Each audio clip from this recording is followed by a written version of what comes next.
Bismillahirrahmanirrahim. Assalamualaikum warahmatullahi wabarakatuh. Alhamdulillah wa syukru ala ni'amillah wa salatu wassalamu ala rasulillah. Sahabat-sahabat sekalian, puji dan syukur terpanjat kepada Allah. Allah masih memberi umur dan mohon berkenan saya untuk menyampaikan. Sahabat-sahabat sekalian, saya akan mengetengahkan tema yaitu 7 keutamaan membaca Al-Quran. 7 keutamaan membaca Al-Quran. Yang pertama adalah pahala berlipat ganda. Barang siapa yang membaca satu huruf dari Al-Quran, maka ia akan mendapat satu kebaikan, dan dari satu kebaikan itu akan berlipat menjadi 10 kebaikan. Aku, kata baginda Nabi, tidak mengatakan alif lam mim sebagai satu huruf, akan tetapi alif satu huruf, lam satu huruf, mim satu huruf. Berarti luar biasa, setiap hurufnya akan berbuah pahala bagi kita semua. Apalagi di bulan Ramadan, karena memang di bulan Ramadan spesialnya sunnahnya dinilai, ya, ditakar, ditimbang, dianggap, ya, itu fardu. Jadi ibadah-ibadah sunnah kita dihargai sebagai ibadah fardu, dan ibadah fardu itu dibalas 70 kali lipat di bulan Ramadan. Maka tentu membaca Al-Quran di bulan Ramadan itu harus lebih intensif, lebih daripada bulan-bulan di luar Ramadan. Maka kalau di luar bulan Ramadan, satu bulan kita hanya bisa satu khotaman, ya. Mungkin di Ramadan bisa kita tambah jadi 2 khotaman. Ya, gampang saja. Setiap kan sholat itu 5 waktu, sedangkan 1 juz itu kan 10 lembar. Berarti setiap ba'da sholat itu 2 lembar kalau untuk target 1 khotaman. Yang kedua, akan diangkat derajat oleh Allah Subhanahu wa Ta'ala. Allah akan mengangkat derajat orang-orang yang selalu membaca Al-Quran dan mempelajari isi kandungannya serta mengamalkan ajaran-ajaran Al-Quran. Kenapa diangkat derajat? Karena memang di hadisnya begitu, khairun nas man ta'allamal Qur'an wa 'allamah. Sebaik-baiknya manusia adalah orang yang belajar Al-Quran dan mengajarkannya. Jadi dalamnya membaca Al-Quran, gitu. Maka itu sebaik-baik manusia. Jadi ya, level manusia tertinggi itu adalah ya pembaca Al-Quran. Bahkan di hadis lain, ahlul Quran ahlullah. Ahli Quran itu sudah dianggap, ya, dalam tanda kutip keluarganya Allah. Artinya keluarga nggak mungkin membiarkan tersesat, akan diperhatikan dunia dan akhirat. So kita, anggota keluarga kita, nggak mungkin kan anak kita dibiarkan terjerumus, anak kita ke jurang, nggak mungkin. Maka kalau kita sudah termasuk keluarga Allah, maka akan dijaga Allah, akan dibimbing Allah, akan diselamatkan Allah, akan ditinggikan derajat oleh Allah. Maka orang yang ahli Quran dengan senang membaca Al-Quran itu tinggi derajatnya di sisi Allah Subhanahu wa Ta'ala. Selanjutnya yang nomor ketiga, akan mendapati ketenangan. Coba sahabat-sahabat baca Al-Quran, makanya tiba-tiba dunia itu begitu kecil, ambisi-ambisi dunia, ya. Kalau kita melihat orang-orang yang sosialita, yang kalau kita jauh dari Al-Quran, ya Allah, kapan kita bisa seperti mereka. Tapi kalau sudah membaca Quran, kita bisa senyum melihat dunia itu. Ya Allah, ya Allah yang panah, yang ternyata orang-orang yang banyak gaya, yang bergelimang harta belum tentu bahagia, ya Allah. Tapi alhamdulillah ketika sudah membaca Al-Quran itu, ya Allah, susah berhentinya nikmat, nikmat, nikmat. Sedangkan tujuan hidup itu kan untuk menggapai ketenangan, menggapai kebahagiaan, bukan dunia. Ya, bukan hanya dunia. Ya, bagaimana bisa bahagia dengan dunia, ya, yang disibukkan terus siang malam. Kita berangkat, anak masih tidur, pulang anak sudah tidur lagi. Hanya dunia mungkin di rekeningnya luar biasa, tapi tidak menikmati.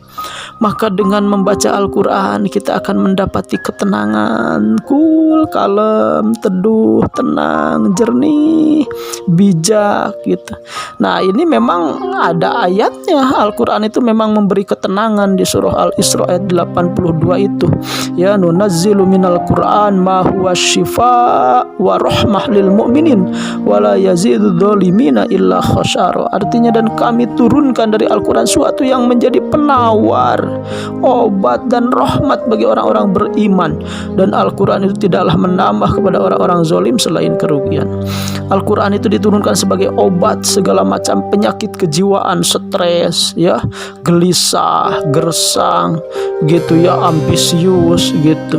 Itu tiba-tiba dengan jadi pembaca Al-Quran, dekat dengan Al-Quran, tiba-tiba tenang jiwa itu, susah berhenti kalau sudah membaca, dan tiba-tiba kita akan memandang sebelumnya segala sesuatu seolah-olah mengancam kita, mengkhawatirkan, menggelisahkan kita, tapi tiba-tiba jadi adem, tenang. Masya Allah, itulah Al-Quran yang akan memberikan ketenangan kepada para pembacanya.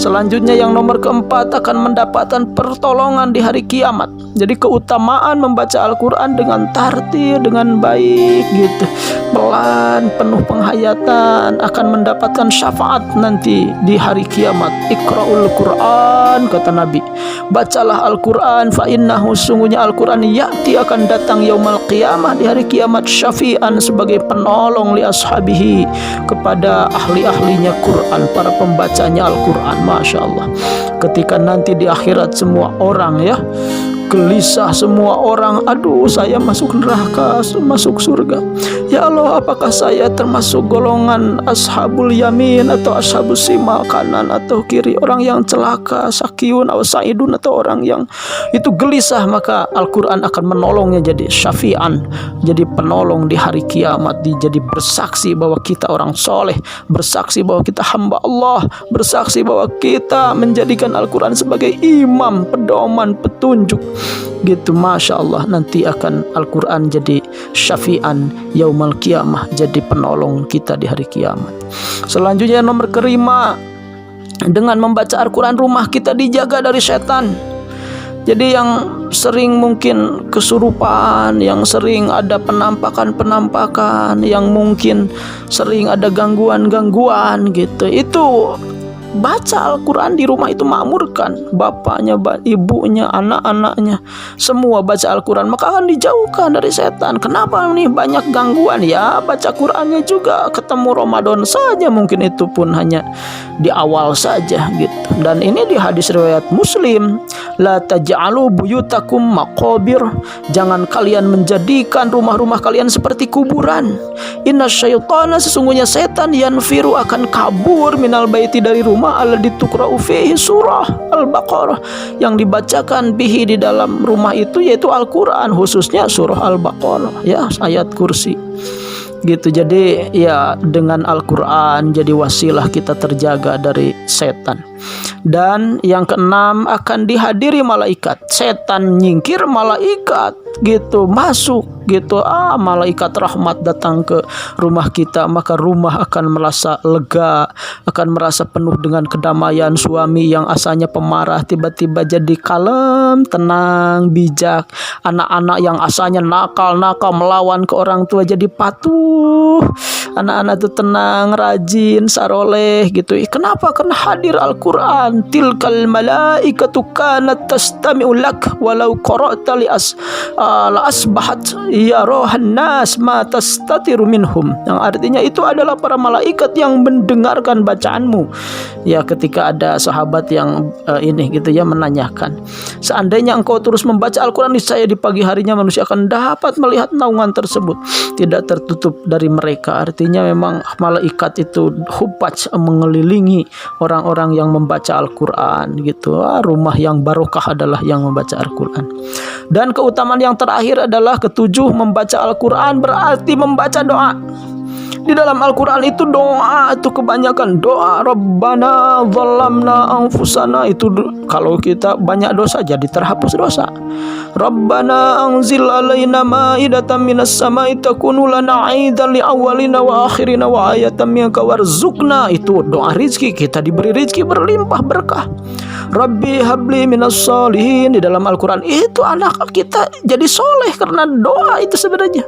Rabbana hablana min azwajina, itu tiba-tiba keluarga kita jadi harmonis gitu, jadi romantis. Kenapa? Ya ini di Al-Quran itu banyak doa, dan salah satunya doa keluarga. Rabbana hablana ihdinas siratal mustaqim, itu kan minta hidayah, tiba-tiba suami soleh, tiba-tiba mertua soleh, tiba-tiba anak-anak soleh.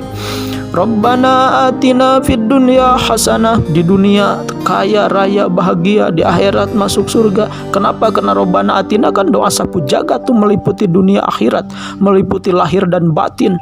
Masya Allah. Maka itulah keutamaan Al-Quran. Mudah-mudahan kita semua bisa menjadi ahli Quran dan banyak mendapatkan pahala. Terima kasih ya Allah ya Rahman ya Rahim. Jadikan kami ahli Quran, jadikan Al-Quran penenang, penentram hidup kami. Jadikan Al-Quran ya Allah penyelamat, syafaat kelak di akhirat. Jadikan Al-Quran wasilah keluarga kami soleh, keluarga kami terjaga dari setan, terjaga dari nafsu amarah.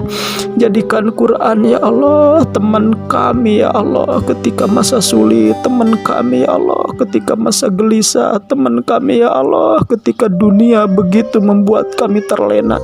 Ya Allah, jadikan Quran membuat kami lebih dekat kepadamu ya Allah, birahmatika ya arhamar rahimin. Amin ya rabbal alamin. Terima kasih sahabat-sahabat sekalian. Akhirul kalam, assalamualaikum warahmatullahi wabarakatuh.